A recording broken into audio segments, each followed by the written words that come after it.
Good evening, and welcome to Restored Lore, your home for old, odd, and obscure stories. Tonight, we continue our holiday reading of Tinsley's 1869 Christmas annual, 13 at Table, the story of a dinner that was never eaten. This story plays out a bit like an old-fashioned murder mystery. 13 people receive unexpected letters inviting them to the reading of a will and the distribution of an inheritance. The characters are wildly different, and each part of the story explains the character and their backstory as they take this unexpected journey. This is the 5th video in the series. If you haven't listened to the first part, you can use the link on screen or in the description below to get caught up.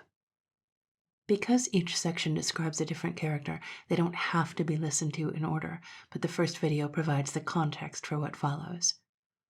Also, if you've been listening along, I'm sure you're curious. I have split the story into 7 segments in total, so we're nearly done. Finally, not entirely unexpected for December, it is raining outside, so there may be a little more background noise than usual. I hope you'll forgive me for the weather. Now, let's open our imaginations and begin.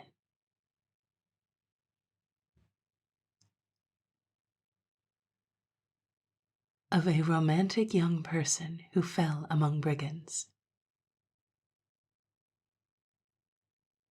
I says to the postman, "It certainly is for Mrs. Brown, leastways to her care, but," I says, "I ain't the only Mrs. Brown in the world, and will not take it in, only I do know a party as lived with me once as is the same name. Not as it were through her name being spelt W-E-A, not W-I, as were on that letter, as I forwarded it once over to Italy, where she were stopping, and had wrote down the address for me, as I got Miss Milders for to direct the letter over again over there, with one of them foreign stamps as cost 6 pence. So I knowed as it were all right, and hoped it might be for her good, as they wrote outside to be forward immediate. Though why they should send it to me I can't think, as I'd been stopping in my house for years. Poor thing. I always pities that Melia Withersley, and an odd case too for her, she were telling me all about it, as perhaps we're too fond of novel reading, and her head all full of them romantic ideas as is all rubbish after all, though no sin, a wishing for to see one of them Italian brigands, as she said afore she started she'd give her ears to, and wery nigh did give 'em, and her nose too when they cotched her, as is a bloodthirsty lot, and if you disappointed will slit your nose and ears, and cut and maim you awful, as used to be a hanging matter years ago, through Lord Hellenborough's Act, as is done away with now. So I says to her, when she was telling me she was a-going to Italy, "Don't talk to me about them Italians being that romantic, as is masks of deceit and assassinations all over, and however that Garibaldi could go and let all them wretches out of prison, as was all murderers and robbers, as have turned into brigands, 'cause through being one of them himself he couldn't have thought as they'd take warning by him, turn their hands to a honest living, like as he'd been and done, they keeping a goats in his island home, though I couldn't hear nothing of him in Scotland.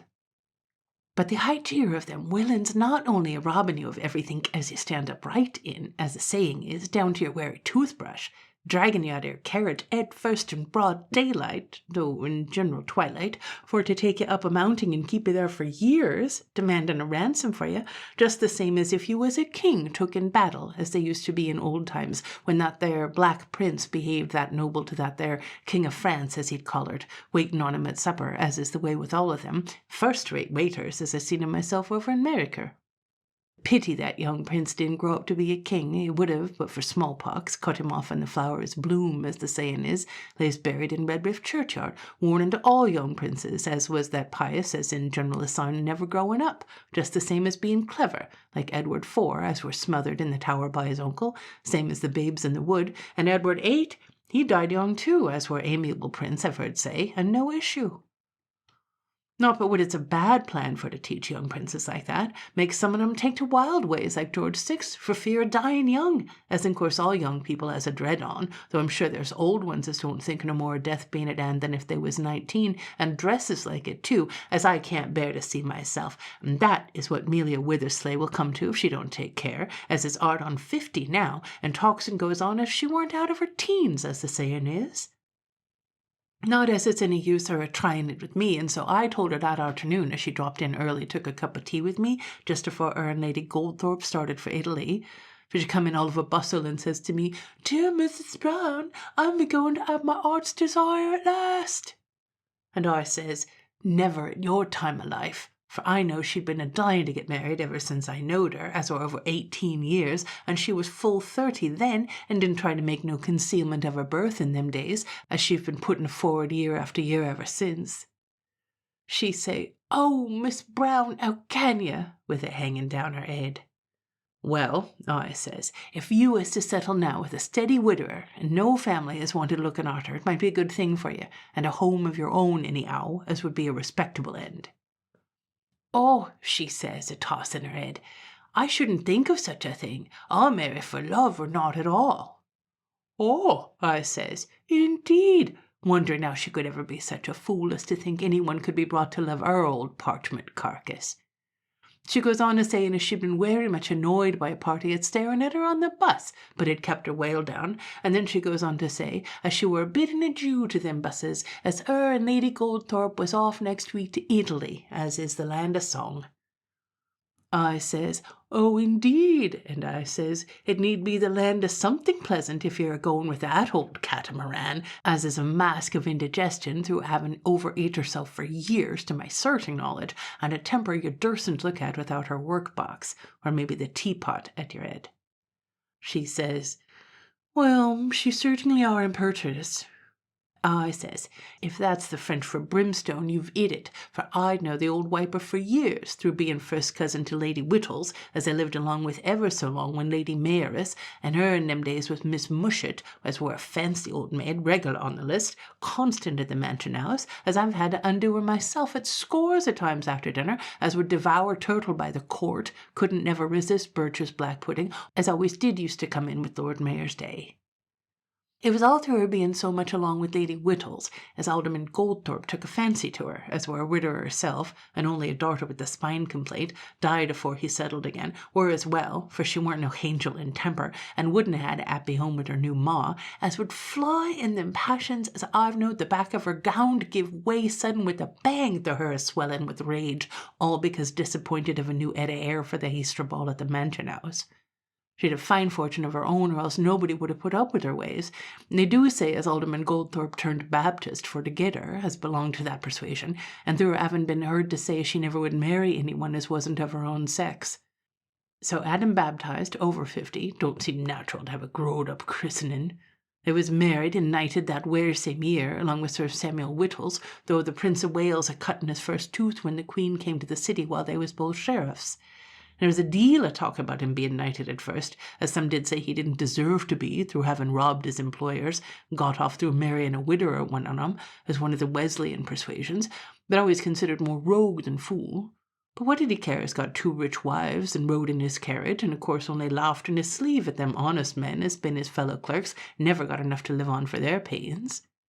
There was old Mr. Warthead as told me himself as made his blood boil to see that feller, as was a common thief, ob and nob, as the saying is, with the first in the land, and men as knowed his real character a toadying and shaking hands with him, and then as for that feller to be called right honourable, as never was knowed to act neither right nor honourable to no one, made thousands beggars through his swindles, was bankrupt at last, and then went and lived in a wheelier at Wimbledon on his wife's fortune, as with thousands a year settled on herself.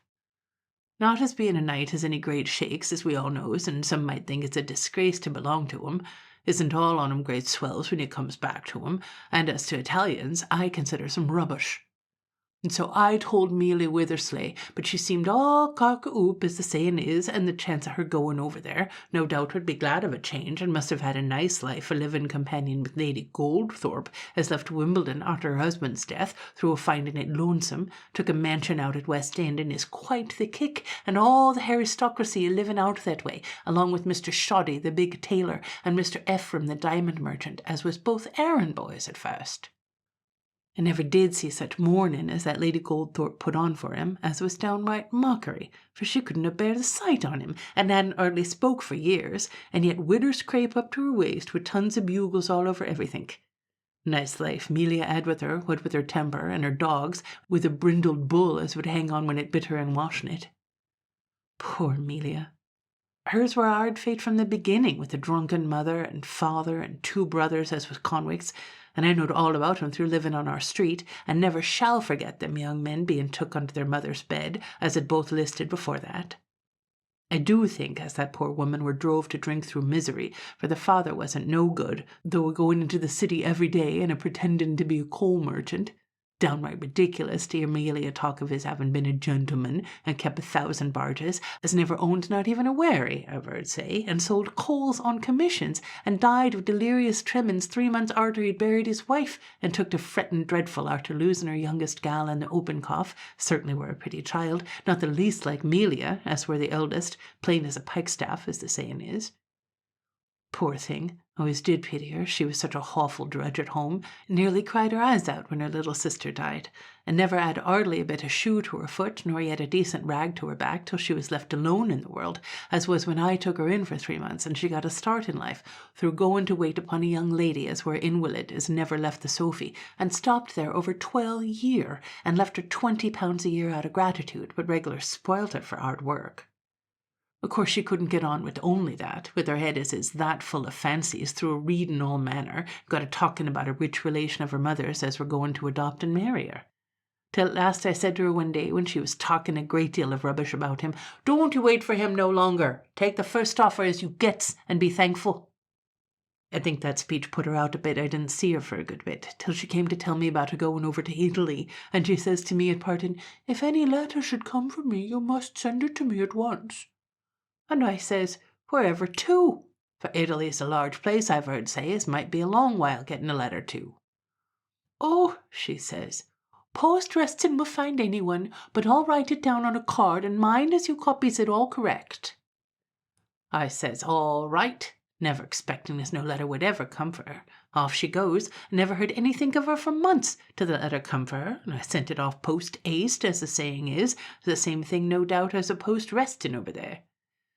It was about a fortnight after sending that letter as I heard no more on, till one night, just as I was thinking about going to bed early through a bad cold in my head, and Brown being away, I heard a sharp knock, and I says, "Who's there?" from my bedroom window, and see it were a cab, and if it wasn't Amelia, come back all of a hurry. So I goes down to the door myself and let her in, as kissed me both sides of my nightcap borders, as is foreign ways, and says, "I'm come back like the little bird to its mother's nest."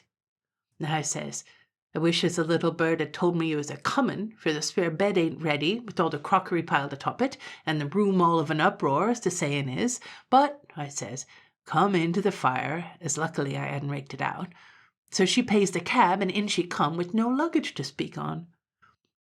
Of all the figures as I ever did see, it was that woman as was dressed out like anyone were a-going to dance with the sweeps, and no sweep ever were more begrimed. I says, "Wherever have you come from?" "Oh," she says, "Italy post haste, and haven't hardly had my clothes off since Naples, where I got the letter as you sent me from my cousin's lawyer, as I'm coming to my fortin, such good luck." "Well then," I says, "you shall have lots of hot water, and make yourself comfortable afore you says another word." And as the gal had asked leave for to set up and finish her gown as she was working at, so there was a good fire, and the biler fills itself, and it wasn't no great trouble to get her a bath.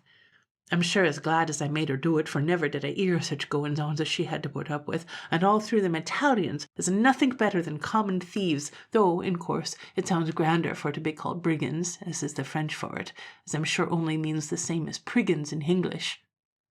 It certainly were wary headstrong Amelia to come away from over there late at night and start off sudden, with nobody but the courier, as did used to ride in the rumble, as it's free lot all the world over. For I've heard Mrs. Padwick say, when she lived, lady's maid with one of the Bishop of Bermondsey's ladies, as I think were his third, across the Alps in her own carriage, she was to put up behind with a feller as wore airy cap and gold earrings, as made that free she had to scratch his face and kick that violent as the rumble came off, and would have been left behind in a mounting torrent, only the shock woke up the bishop, as stopped the horses, gave the fellow the sack on the spot. In course, Lady Goldthorpe, she didn't wish Amelia to leave in that hurry, but she hadn't no choice, for them lawyers is sich downright tyrants. not as they could help it through its being left that way in old White's will, as were the rich relation as Milly had always been a-blowing about, though she never heard his name, as had been took sudden, leaving £20,000 behind, as were to be divided among his relations, leastwise sich of 'em as should present theirselves in time at his late residence, as were to be within a month of the resent of the letter. However they was to reckon that I should like to know, though. In course doctors and lawyers can do anything atween 'em when there's property in the question, as'll swear black as white, and white no colour, as the saying is. For I'm sure me and Brown did ought to have rode in our carriage years and years ago, if all the money'd come to us by rights, as might be but for them died with no wills of their own, and medicine enough to kill a bullock, like old Miss Boutil, as is the reason I always says, make your will in health, and call in the first advice, and never pamper with your health, and only a chemist and druggist. Well, as I was a-saying, Melia had been put upon frightful by that old cat Lady Goldthorpe, as insulted her down to the ground, though Melia being that romantic-like, a fancying herself young and beautiful, and being as all them Italians was in love with her through being that fair as was like an old wax doll with a wisp of hair yellerish white, and looked that thin and wretched as if it hadn't the strength to turn grey.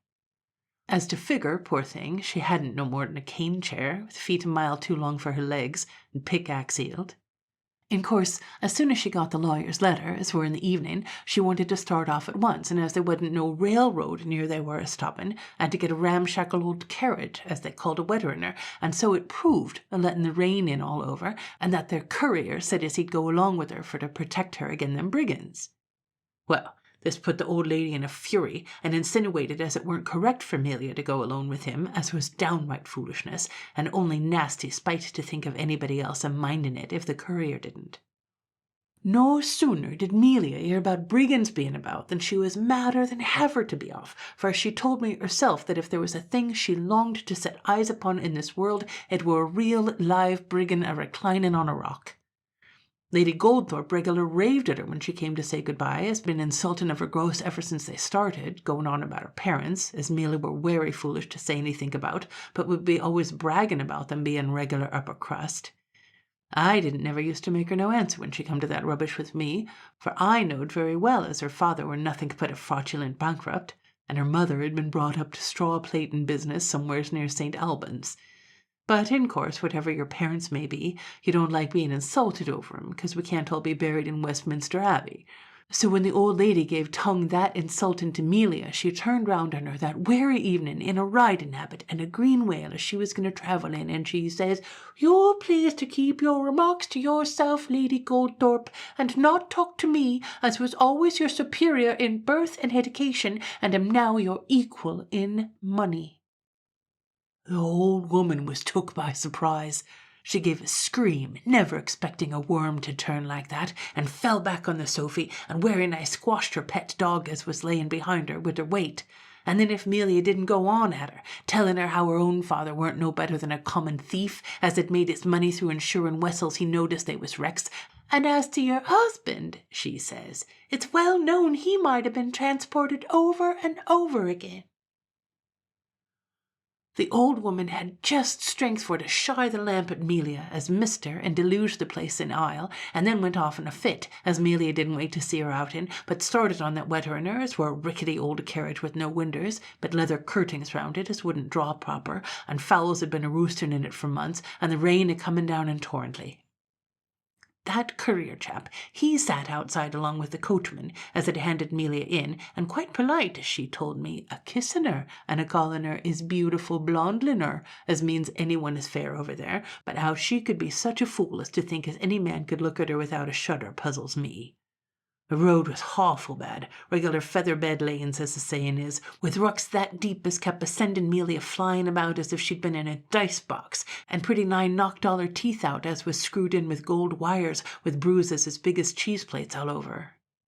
The horses were wery wild in their ways, and kept a-screaming and a-plunging about till they come to a wery illy part, and Melia thinks as she must have dropped off asleep, when all of a sudden there came a violent lurch-like, and the carriage pretty nigh went over, and there was a great confusion, and a firing of guns, and poor Melia set up a-yelling and a-screaming, and brought a lot of fellers round the carriage, as dragged her out that violent enough to break her bones, and crammed a beastly handkercher into her mouth, blindfolded her eyes, and tied her hands behind her back.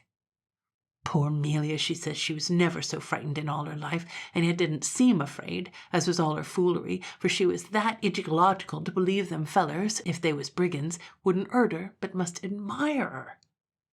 They throwed her down like lumber in a ditch while they was rifling her boxes, and she could hear 'em all a jaggering and a going on, and fancied as she heard that courier talking, but that could not have been so through him being gagged too, as she see him afterwards with her own eyes. Well, arter a bit, them waggerbones picked her up and took her and throwed her across a mule or something, as though she'd been a sack, with her head hanging down, and off they set at a trot as nearly dislocated her. She'd managed to get the handkercher out of her mouth after a bit, and didn't dare to scream for fears they should fire on her, but felt as if her head would soon be shook off, and went on ever so long up a werry steep place, as the road was dreadful bad, though the beast she were on a stumbling about a great deal, as made the feller as were leading him fetch him violent cracks, as every now and then missed the hanimal and catched Amelia a nutty one by mistake, as give her hagony. Poor thing, she hadn't no consumption how long she was on that there beast, as turned out a mule, when more dead than alive she were took off and carried like a sack of coals on a man's back into a place as smelt very choky, and was pitched down in a corner and had her eyes unbandaged. Of all the miserable holes as she ever did see, she says it was the worst, with a bit of charcoal fire a burning, and a miserable light, and such a old hag a-fying something. The place were like a sort of stable, and smelt dreadful, and was awful dirty. Amelia was sitting in an old sack, more dead than alive, and seemed full of dead leaves, expecting death every instant, and just then she see him bring in that courier, with his arms tied and gagged, as give her a look not to notice him. As in course she hadn't, though always being one as could take a hint. She hadn't sat long there afore the old woman gave her a touch and made signs as she should follow her, and she did, into a place as was only fit for a pig to live in, and wouldn't never thrive in, I should say, and there she throwed down that sack as Amelia had been a-setting on, and gave her a bit of bread as black and stale as could be, and a few olives as was black as the bread a swimming in ile, and some water as tasted muddy out of a sort of jar it was begrimed with dirt, so Amelia couldn't eat or drink nothink. There was a bit of a light burning, but it soon went out arter the old woman was gone, and Amelia had to wait there till daylight, as was expecting sudden death and no mercy every instant, though she kept falling asleep and a-dreaming about the fortune as she were come to, with the rain coming down cats and dogs, as the saying is. She didn't know what o'clock it was when she heard someone a-whispering close to her head, as woke her up, and she hollers, "Who's there?" And it proved to be that there Tonio, as he called himself, as were the courier's name, as told her he had managed for to come on the quiet to say she must send to Lady Goldthorpe for money for to be set free, as in course was werry hard lines, they were having parted with the old lady in high words, as shows how foolish it is for to fall out with anybody in this world, as you never can tell when you may want 'em. So, after a deal of talk, it was agreed on as Tonio should get her a light and a bit of paper for to write, and told her to name a pretty high sum, as they wouldn't take a farthing under 500, though a knowing she were an heiress, as it come into property.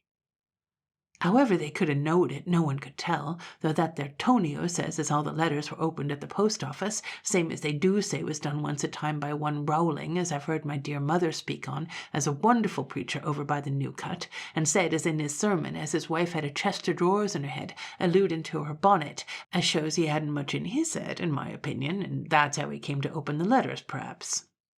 Well, poor Amelia didn't know what to do, for she could hear 'em brigands a-going on kicking up a row outside, as was, no doubt, a carousing over their prey like wild beasts, as I'm sure wouldn't never have touched Amelia, through her being a bag of bones, and not tender by no means, though they do say nearer the bone the sweeter the meat, as I don't believe, for I've knowed a joint myself as were all right except near the bone, where it was a little bit touched. So she took and wrote on a bit of paper and gave it to that Tonio, and I think it was over 2 days as Amelia told me she were shut up in that place as hadn't no winder but only a hole in the roof, without a change or even a clean pocket handkercher to her back, and hardly nothing to eat but some poached peas and a bit of fennel root and bread, and hardly no clothes on but an old cloak, for that old woman had taken away her riding habit and stockings, and as to all her other things, they'd been tore off her back by them brigands at first, down to the gold wires out of her ears, and it's a mercy they didn't take the gold off her teeth. Of all the ugly, dirty, ill-looking villains, Melia says. It was them Brigands as looked like parties as mends the roads and never washes themselves. Leastways, far as she see, for she only catch sight of 2 or 3 on a minute distance, in the afternoon as they let her go, as were an old mule as lame as a tree, as the saying is, as were led by a boy, and what Melia says were so horrid to think on there were no signs of that poor Tonio, as must have been murdered. So Melia kept asking for him, for she couldn't bear to leave him behind, but she couldn't make that boy nor the old woman understand a word, and as to the rest, they wouldn't come near her.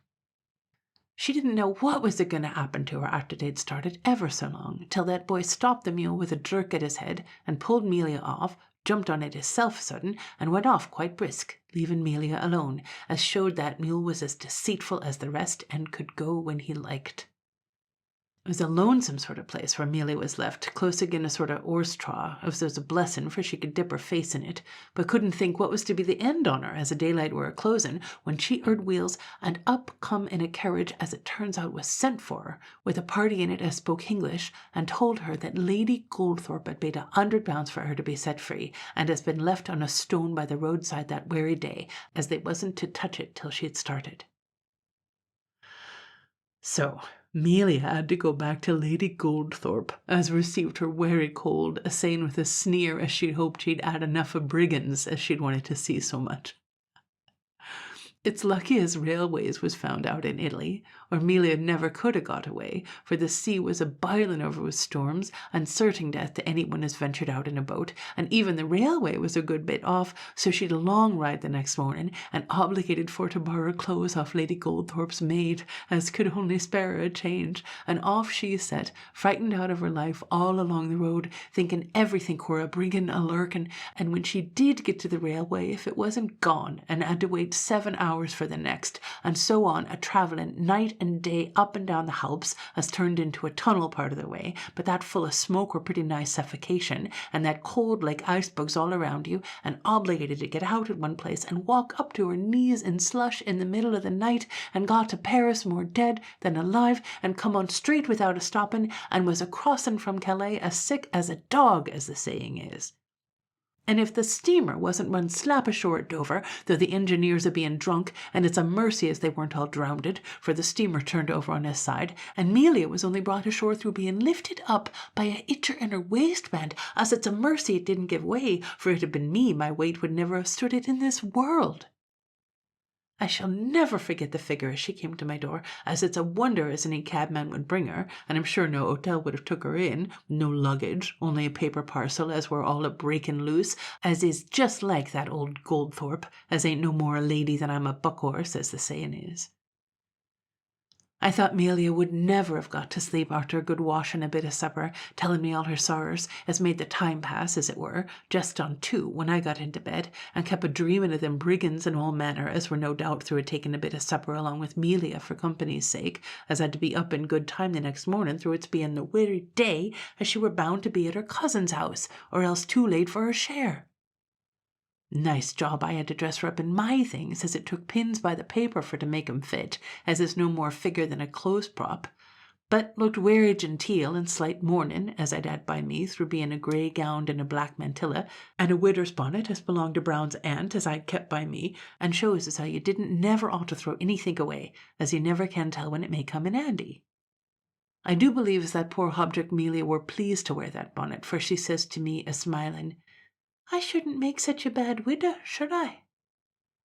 "Ah," I says, "you can't never be that through never being a wife.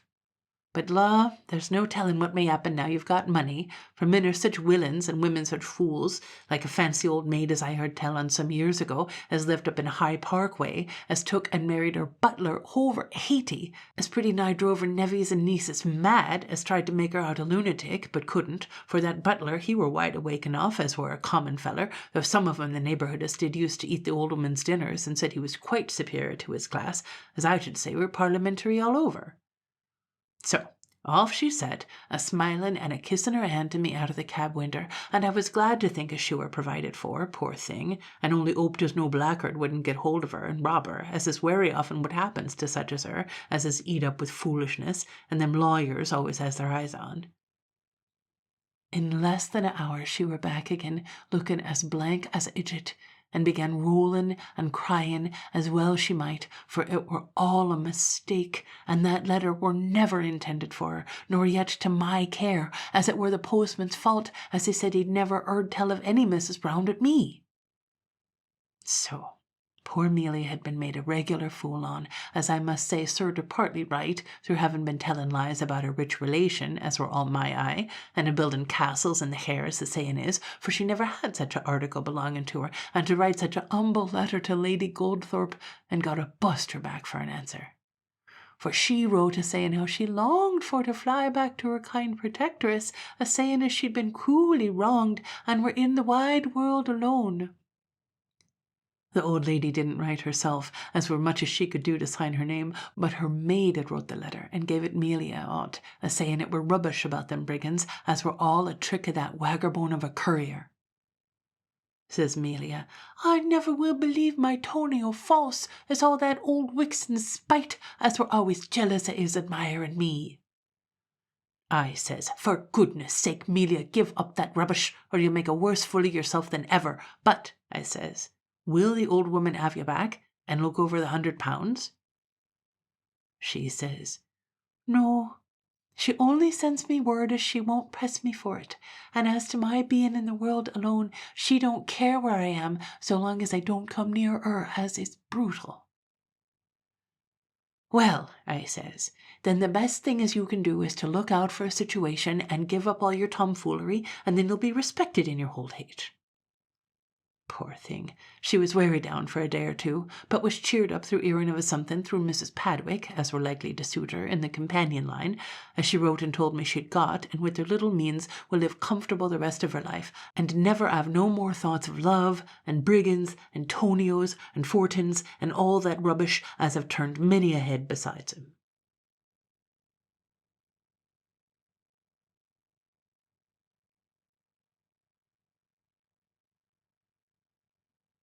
Of a gentleman with a moustache who came on purpose. Richard Darrell, Esquire, well known to a miscellaneous canal of Bond Street tradesmen, Regent Street gentlemen of the Hebrew and accommodating persuasion, et hoc genius omne, as a junior member of the Warwickshire Darrells, at present of 22A Half Moon Street, Piccadilly, and rather shy of the said hoc genius omne, was perhaps recognized under more favourable auspices by a tolerant society as Dandy Darrell, of the Pelham and Raleigh clubs, of the Row, the Corner, Truefitt's and Pivers shops, Paris, Hamburg, Brussels, and all the best houses in the season. His listless, handsome face and big blonde moustache were known more favourably to pretty, well-dressed women, wherever their owner condescended to show, than to Ephraim Moses, of Clarendon Chambers, Regent Street, financial agent, or the Messrs. Tightfit and Waddy, tailors, of Old Bond Street. Yes, this is the real state of the case. At the present moment, Dandy Darrell's pecuniary position, as regarded things in general, was decidedly a bad one. It is just 12 a.m., the middle of the day to prosaic humdrum nobodies, but the legitimate time of its commencement to Mr. Darrell. The dandiest quarters in Half Moon Street are as deliciously comfortable as Tick largely indulged in at a fashionable upholsterer's can render them. The lounge chair which he is now occupying is a masterpiece in its way. Yes, he would tell his friends who complimented him upon it. I really do believe that chair, carried about with me wherever I go, you know, has had the formation of my character. How the deuce can a fellow do anything who's got that chair to sit in? I've had it 6 years, and I've never done nothing yet except sit in it, don't you know? The dandy has finished his breakfast, and, cigar in mouth, is lazily contemplating a pile of unopened letters on the table beside his elbow. The cigar is smoked right through, then he takes them slowly up one by one.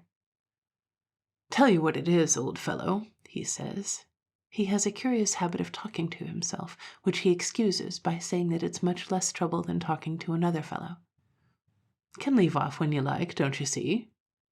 Tell you what it is, you'll have to exert yourself, my boy. This sort of thing can't go on much longer. Here he picks out 4 largish blue envelopes with the unmistakable trademark upon them.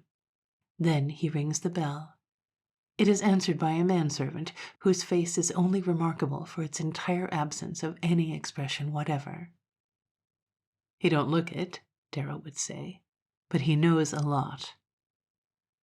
"You've seen these, West, I suppose?"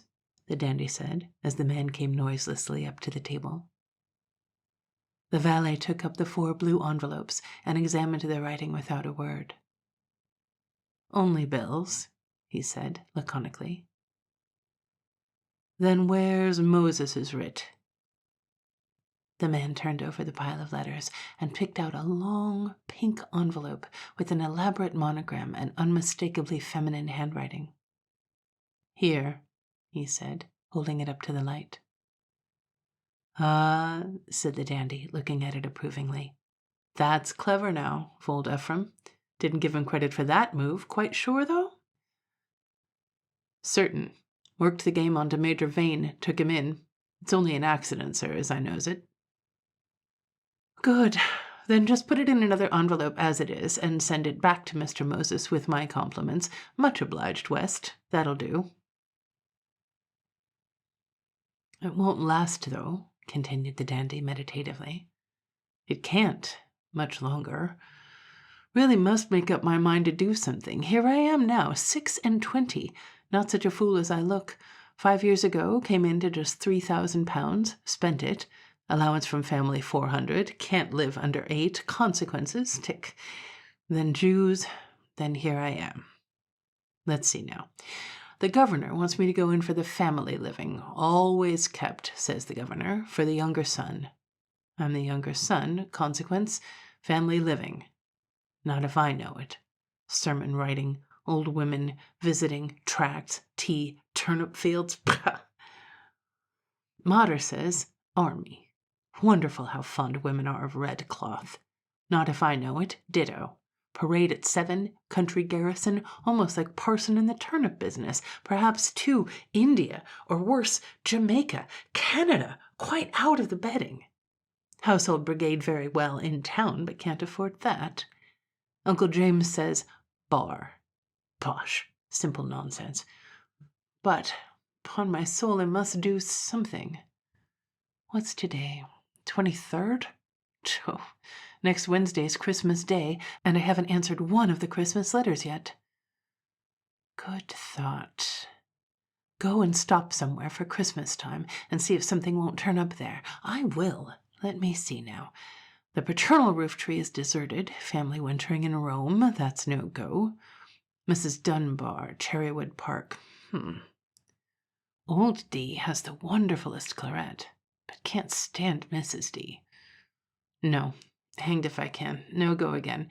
Lady Storks, here's her epistle. Delighted if you will come. Julia is staying for the private theatricals you so kindly promised to superintend. Let her die.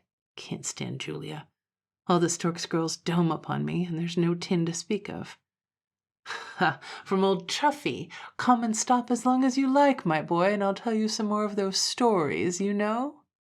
I know. Should think I did, rather. No, Chuffy. This child doesn't want to know what went on in Calcutta in '39, though your Madeira is the right stuff. Ah, this is more like it from Mrs. Capel. Let's see. Capel, Bradgate, York. My dear Mr. Darrell, just a few lines to remind you of your promise to come to us for the Christmas week. Should Capel Court and its inhabitants proper not offer sufficient inducements, though you should know how glad I shall be to see you, dear Dick, yes, for this once, I am in the position to assure you that Miss Bumpus, the great Yorkshire heiress, you know, will be stopping here. I shall be so glad indeed to see you well out of your present pecuniary embarrassments, so nice of you to confide in me, and here is a great chance. You, who can do anything with women, I'm not flattering you, Dick, surely could marry poor Miss Bumpus, who is not very clever. So come, by all means. Your always affectionate friend, Kate Capel. The dandy lit another cigar and puffed away meditatively. A nice woman, La Belle Kate. Was rather, a pre there myself before she finally decided on Capel Court. Quite right of her, too. Always a sensible woman. Fine place, Capel Court, comfortable house, large fires, no drafts, good cook, capital cellar, pretty hostess, and, Miss Bompus. Yes, and Miss Bompus. Tom Fletcher told me the other day the Bompus would have a clear 4,000 per ann, Irish mortgages and Indian railways. Yes, I'll go to Capel Court. Didn't mean to marry yet. Better than making up one's mind about a profession, though. Besides, a profession's deuced hard work and little pay. Just 3 to 1, too, if I got on in anything. I don't know what I could do, I'm sure, except a Jew. By the way, that's Fletcher's joke. Here our hero's meditations were interrupted by the entrance of his man, who placed a note on the table and was about to withdraw again when the dandy called him back. I'm going out of town tomorrow, West. The man made a slight motion with his head to show that he heard. Down to Capel Court, Yorkshire. I'm going down there because Miss Bompus is stopping in the house, and I want to marry her, you see. The valet made the same motion with his head, and glanced, as if involuntarily, at the letter he had just brought, which was lying close to his master's elbow on the table. The other noticed his look directly and took it up. A momentary contraction of the brows told the man that his master had recognized the handwriting. May I ask, sir, if you now will go to Capel Court? And West's eyes again wandered to the letter. The dandy frowned impatiently. Certainly, he said, with the nearest approach to irritation he ever allowed himself. Do you think this will keep me? You know the state of the money market pretty well, West. Can I afford this sort of thing now? And he tapped the letter with the butt end of his cigar. West shrugged his shoulders. He knew the dandy too well to venture on a verbal contradiction, and turned again to leave the room. You will see that everything is ready to start this time tomorrow? Yes, sir. Do I accompany you? No, you will remain. Look after the place. Take care that none of those fellows get an execution on the furniture. I think I'd rather lose the Bompus herself than this chair. You will marry Miss Bompus, then? Confound it, yes. Very well, sir. West. Sir. You're a good fellow. Thank you, sir. And the imperturbable valet withdrew. Yes, said the dandy, when the door closed behind his servant. The fellow wishes to do a good turn for once in a way. I like the poor child, yes, I do very much, but it can't be helped. It's just this, Bompus or the bailiffs. Poor Nellie must go to the wall, I'm afraid. Here, let me read her letter now. He opened the letter and read this. Dearest own Dick, will you come round tonight? The new ballet is over at 10 and I'll come down. I go on again about 11:15, but do come. Oh, Dick, how I love you with all my heart and soul. Dick, and I feel so sad sometimes. I don't know why, dear, but last night I dream of you and you said you was going away a long way, and then I woke up crying. Oh, Dick, you will come, won't you? With dear love, I am your very own little Nell. He read it through twice. Then, going to a chiffonnier, took out a bottle labeled cognac and drank off a wine-glass full. I do believe, he said, slowly, as if he had just solved a difficult problem. I do believe I love that child because she's so good. For she is good, by George, as good as gold. A little after 10 o'clock that night, the dandy might have been seen standing near a liquor bar in a low-ceilinged species of saloon under the stage of the Royal Pandemonium Music Hall. The dandy was, as he always was, essentially the dandy, a very good-looking dandy, too. At least the young person then talking to him thought so, in which opinion she was supported by divers other young persons there congregated about. The particular young person to whom the dandy was devoting himself, or rather allowing himself to be devoted to, was in years about 18 or thereabouts. She was clad in a long grey cloak reaching below the knees. Pink tights appeared under the cloak, terminating in bright emerald kid boots, fanciful as to buckles and prodigal of heels. Her hair was so profuse as to require no wig, and the big grey eyes that were fastened on Mr. Darrell were very beautiful. They were eyes which one sees, if one is lucky, once in a lifetime, and they contained in their wondrous depths a sort of liquid light, as of tears unshed. And though this young person, not to mince matters, was a member of the corps de ballet, her great eyes had the expression of a wondering, startled child.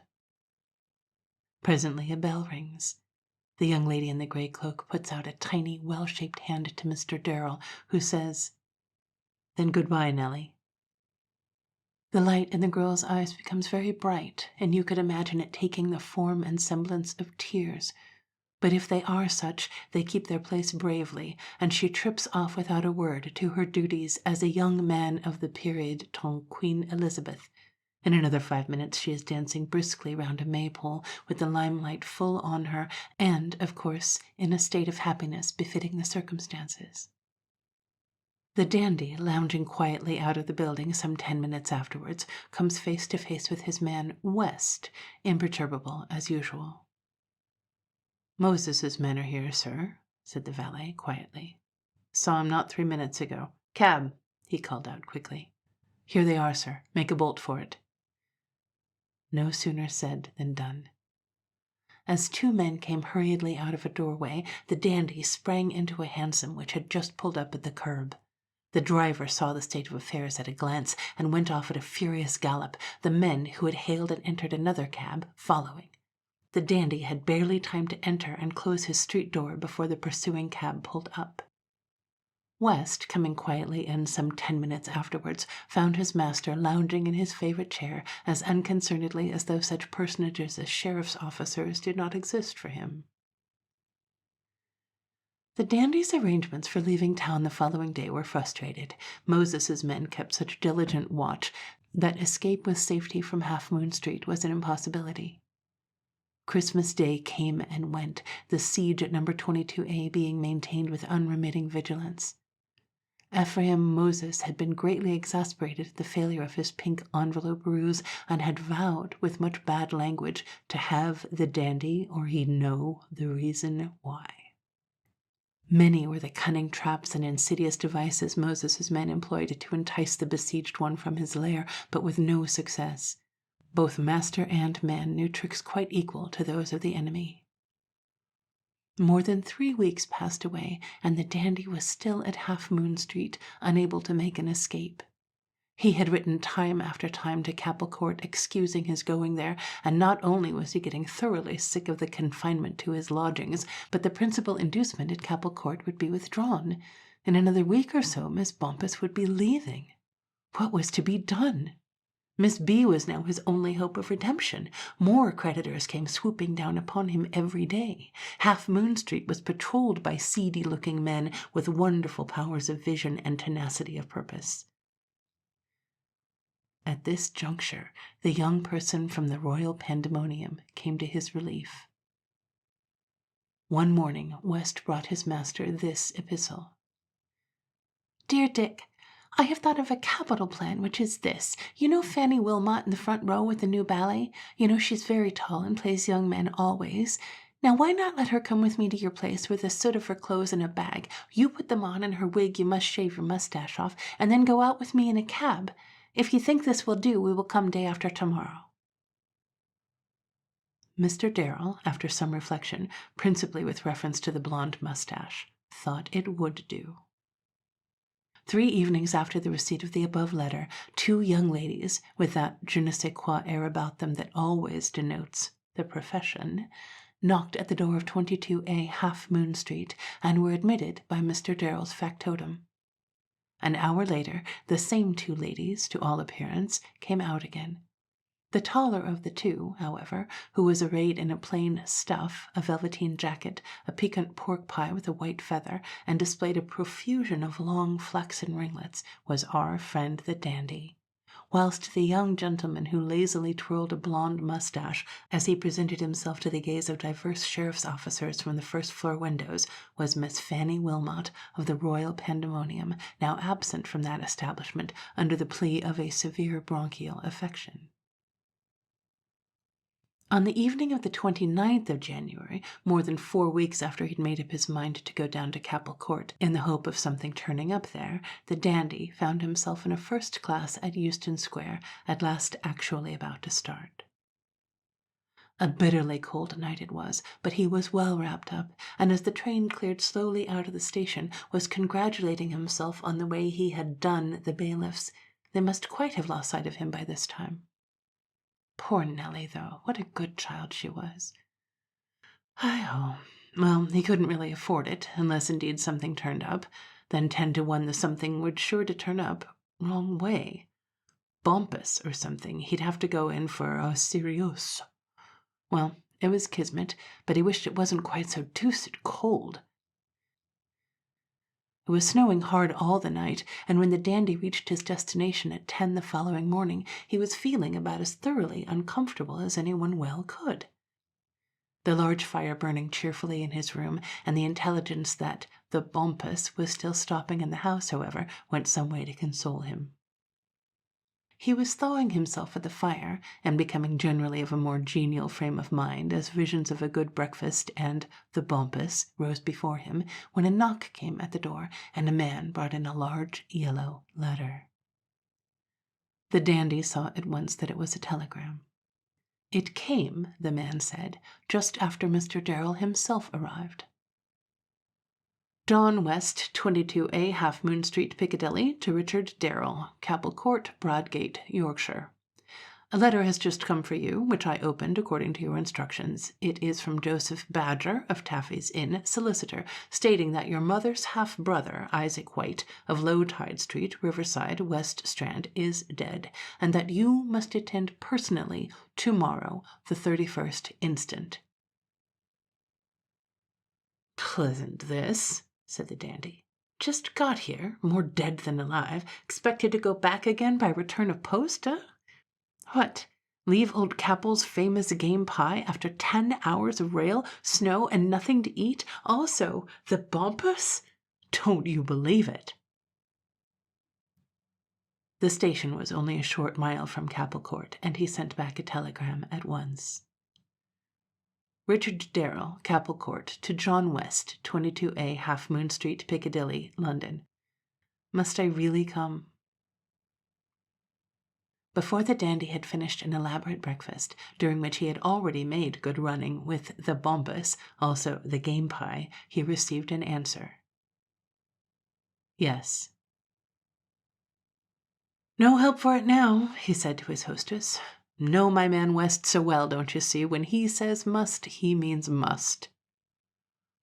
In 20 minutes more, the dandy, growling much to himself, was on his way back to town. What the deuce is it? He thought. Supposing the old fellow's left some tin? By Jove, I would. Yes, I would. Needn't say nothing to nobody about it, don't you see? Yes, if it is tin, if I don't go and marry the child, my name isn't. Dear Nellie. After all, the dandy only got up to town the next afternoon, and then, at 5:30, jumped into a hansom cab, telling the driver to go as hard as blazes toward the Strand.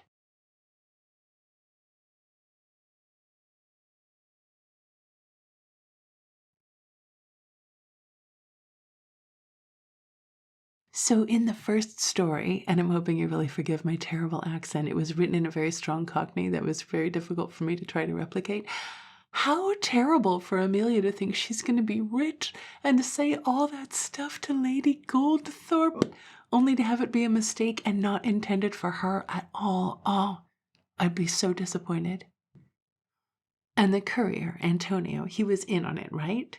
I mean, in theory, the letter was opened at the post office. He knew about the inheritance. He suggested that they go off at once together in this carriage. He must have set it up, right?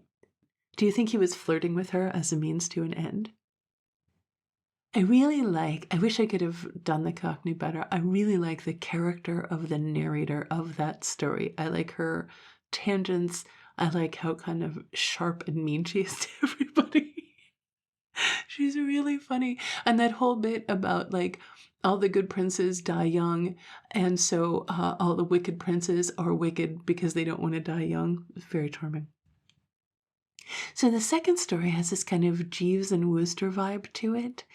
I mean, the dandy is really kind of dreadful, and West is so on top of everything, although he can't be getting paid that much, right? The dandy doesn't have any money. But I'm never sure how that stuff works. It always seems like there's all these kind of old aristocrats and posh people who are surrounded by servants, even though they have no money at all. I have no idea how that was supposed to work. So you may have noticed in this one and in prior videos the repeated mentions of Jewish people as moneylenders. And to be honest, I'm not quite sure how to handle that. It is, of course, a stereotype, and it's often an offensive stereotype. It is also, of course, often true that the people of the time, and thus the characters in the stories, did in fact borrow money from Jewish people. I've chosen to leave those segments in as written because even though it is a stereotype, they don't go on to indulge in a lot of other anti-Semitic tropes. It is kind of difficult to know how to handle those exact situations. If anybody has any good insight on the subject, that would be great. As mentioned in prior videos, I will delve deeper into the origins and the context of Tinsley's Christmas annual at the end of this series, so we can kind of assess everything at once. If you listen all the way to the end of the video, you get to hear me make a little confession. As you may have noticed, the previous installment in this series, part 4, was delayed by a few days because I just couldn't get it done before going on a little Christmas holiday, which was magnificent, by the way. It was a few days in Salzburg, which was incredible, and where I got to catch a little bit of the Krampus parade, then a few days in Prague, and then just a day in Dresden, including a visit to the oldest Christmas market in the world. All these cities are really immersed in the holiday spirit, and they were just fantastic and wildly different from each other. It was lovely. And I also think it's a really good idea to do that kind of tourism early in December, if that's when you're going to do it. The markets are all set up and they're very vibrant, but they're not yet too crowded. So you get to have all these lovely experiences, and you get to make it home in time to have a lovely, cozy, homey, domestic Christmas. It's the best of both worlds. Anyway, I wasn't able to get part 4 out before I left, so now I'm a couple days behind. And I'm further behind today because I spent basically all morning declining a job opportunity to the point where it got really annoying. I was contacted by a friend of a friend who was looking for someone to work on a project full-time on-site in another country for 4 to 6 months. And I said something to the effect of, I'm very flattered that they thought of me, but I don't even live in that country. And then they came back and said, well, that I could work remotely, but visit and work on site a couple of times a month. And then I pointed out that although I can do that kind of work, it's not really my core competency, and perhaps somebody else would be a better fit. And they came back and said they were having a hard time finding people to work on the project, and that those particular things would only be a portion of the work overall, and I could focus on other aspects of it. And in case you can't tell, although the financial offer was pretty good, this was already raising all kinds of red flags for me. So I thanked them again, and I said that I already have commitments to other clients. I'm not available for full-time work. And then they came back and asked how much time I could give them. So then, of course, I politely but firmly and completely denied the opportunity, because I have had more than 50 jobs in my life, and no good job ever starts in a crisis.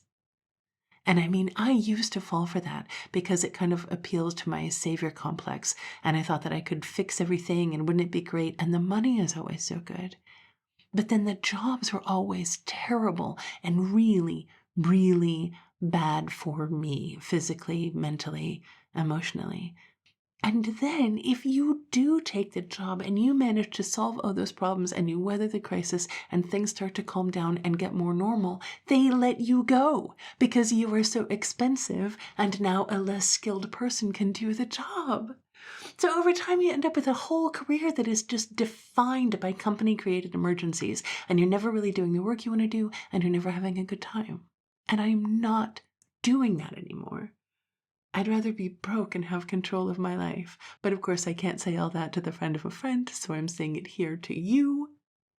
Anyway, it is lovely to be back, and I am looking forward to sharing the end of this series with you and to discussing it thoroughly over a cup of cocoa. If you like old stories and long discussions over cups of cocoa, you're one of us. Go ahead and subscribe to the channel so you never miss a story or a conversation. Please also like this video and drop me a comment below. I love to find out what you think, and it really does help other people find the channel. Finally, if you want to contribute even further, consider using the link below to buy me a coffee. Thank you so much for your support, and I will see you in a few days.